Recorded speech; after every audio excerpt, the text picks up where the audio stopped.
Վերադառնալով էլի Նիկոլ Փաշինյանի գրառումներին, եկեղեցու հանդեպ Հայաստանի իշխանության վերաբերմունքը եւ քննադատությունը նոր չէ։ Փաշինյանը բազմաթիվ անգամ տարբեր առիթներով քննադատել է, դուք եւս հիշեցրեցիք։ Հիմա բոլորիս, այսպես ուշադրության կենտրոնում հայտնվել են այս գրառումները այն պատճառով, որ բառամթերքի այլ որակ կա։ Ինչով է պայմանավորված, որ Փաշինյանը անցել է հենց այս բառամթերքին։ Հիմա որովհետև բառամթերքից ենք մենք բոլորս այսպես շոկի ենթարկվել։ Գիտեք, մարդը երբ է ջղաձգվում, սկսում գոռգոռալ, հայհոյել, հանդարտ վիճակում, հանդարտ խոսում են, հիմա մենք ստեղ հանդարտ իրար հետ խոսում ենք։ Հարցեր կան, որոնք կարող են ինձ դուր գան, հարցեր կան, որոնք ինձ կարող է դուր չգան, բայց պատասխաններ կան, որոնք կարող է ձեզ դուր գան, որոնք կարող է ձեզ դուր չգան, բայց հանդարտ խոսակցություն է։ Ջղաձգվում, ղժղժում, գոռգոռում, հայհոյում է անվստահ մարդը։ Փորձելով իր ղժղժոցով, հայհոյանքներով իր անվստահությունը քողարկել եւ ուժեղ տղա Երևալ։ Իրենք հասկանում են, թե ինչ վիճակի են հասցրել երկիրը։ Իրանք վերջը հասկանում են, չէ՞ որ խոզնավարում ադրբեջանցիներն են կրակել, այլ ոչ թե հանգուցյալ Ալեքսանդր Սերգեևիչ Պուշկինը։ Եվ այս ճղճղոցով փորձում են շեղել մարդկանց ուշադրությունը այս խնդիրներից։ Մարկո Ռուբիոյի հայտարարությունը պատահական չէր, չէ՞։ Իսկ իրանք ինչ են անում կանխելու Ադրբեջանի հնարավոր ներխուժումը։ Բանակից հարուստներին ազատում են, փախցնում են, հա։ Եվ ահա պարզ է, որ այս իրավիճակում իրանք սկսում են ջղաձգվել։ Վերջին սոցիալական հարցումների պատասխանները Gallup-ի պատմական մինիմումի վրա է գտնվում իրենց հեղինակությունը։ Եվ այս ամեն ինչը բերում է նրան, որ նաև ցնցվում է։ Եվ այս ցնցումները վերածվում են ուղղակի խուլիգանական դրսևորումների։ Շնորհակալություն։ Եթե կա հարց, մեկ հատ հարց կարող եք տալ, խնդրեմ Նարեկ։ Շնորհակալություն, պարոն Խաչատրյան, բայց այնուհանդերձ ինչ եք կարծում, պետք է արդյոք քննարկման առարկա դառնա կամ ուսումնասիրման առարկա դառնա, արդյոք մեր եկեղեցականների շրջանում կան հոգևորականներ, որոնք ունեն ընտանիք, թե չէ, որովհետև Նիկոլ Փաշինյանի այս դատապարտելի գրառումները մի կողմ, այս հարցը թե նախկին իշխանության օրոք, թե այս իշխանության օրոք միշտ այսպես օդից կախված է եղել։ Պետք է այդ հարցին վերջնական պատասխան տրվի, թե ոչ։ Եկեղեցականներին չի արգելվում ընտանիք ունենալը։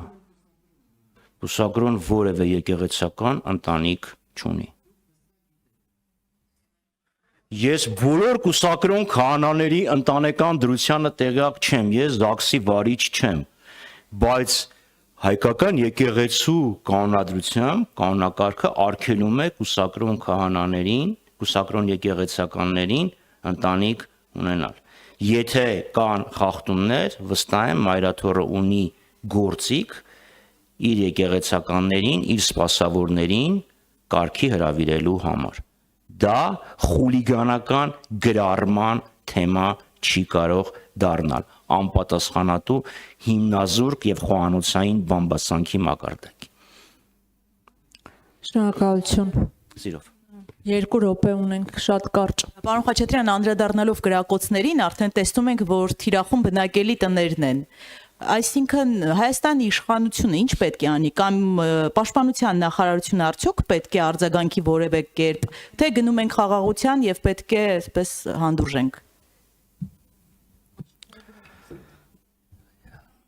Երբ ապրիլի 25-ին խոզնավարում կրակեցին բնակելի տան վրա, հերթական անգամ այս իշխանությունն ասացին, դե դաշնակցականները Թուրքիայի դրոշը վառեցին եւ Ադրբեջանի։ Դուք էլ եք չէ՞ ծիծաղում եք զառանցանքի վրա։ Բնականաբար, սա իրենց պատասխանն է։ 3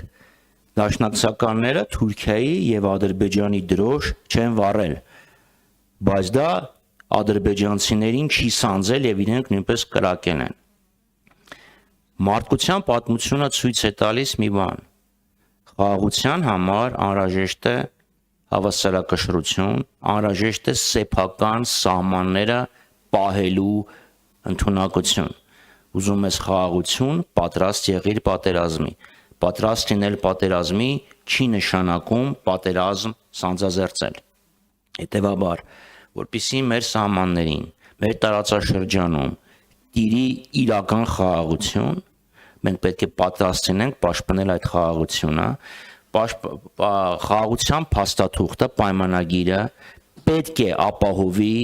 բոլոր կողմերի առնվազն նվազագույն կենսական շահերը, պետք է կառուցված լինի արդարության, այլ ոչ թե հաղթանակի վրա։ Եվ այս արդարությունը ենթադրում է, ներառում է ոչ միայն Հայաստանի տարածքային ամբողջականության եւ սահմանների անձեռնմխելիության ճանաչումը, այլ նաեւ Արցախի ժողովրդի վերադարձի սեփական քաղաքական ճակատագիրը տնօրինելու իրավունքի հարգումը։ Այն երբեք չի կարող կառուցված լինել միակողմանի զիջումների եւ ստորաքարշ վարքագծի հիման վրա։ Շնորհակալություն։ Շնորհակալություն։